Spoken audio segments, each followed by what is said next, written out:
আচ্ছা ভাই, আপনি তো এবার দেশের নাগরিক, ভোট কারে দিবেন এবার? ভাই কথা তো কইতে ভাই গুরুত্বপূর্ণ কথা ভাই, দেশের যে হাল ছাল ভাই। হ্যাঁ। হ্যাঁ, এখন বর্তমান যেভাবে দেশ চলতেছে, হুম, যদি এভাবে চলতে থাকে তাহলে তো মনে করো যে দেশ ধ্বংসের পথে চলে গেছে। অবশ্যই। হ্যাঁ, এখন এমন সরকারের দরকার, নির্বাচন করে সরকার বানানো লাগবে, এমন সরকারকে এই দেশ মানে তার নিয়ন্ত্রণের মধ্যে থাকে।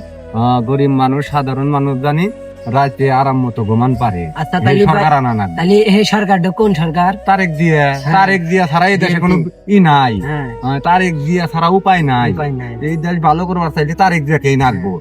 এই পাইরে বুঝতে আপনার বাড়ির মধ্যে আপনার স্ত্রী আছে, মাও আছে, বাবা বাইতা আছে। আমার অনুরোধ ভাই, দানের শীষে ভোট দিবেন ভাই। ওকে। বুঝছেন ভাই, দানের শীষে ভোট দিলে দেশ ভালো হবো ভাই। আচ্ছা, ভোট তো চাইবেন ভাই। অবশ্যই। আমি আপনার কাছে ভোট দিলাম ভাই, আচ্ছা ধরে গেলাম ভাই, আমি দানের দেবো- শীষে ভোট দিবেন। আমি আপনি দেবো আমার খুব পরিবারকে দেবো। আপনি খুব একটা আমার বড় না, আচ্ছা, আমি আপনার বড় হয়ে কইলাম দানের শেষে ভোট দিবেন, এই আমার অনুরোধ। আচ্ছা।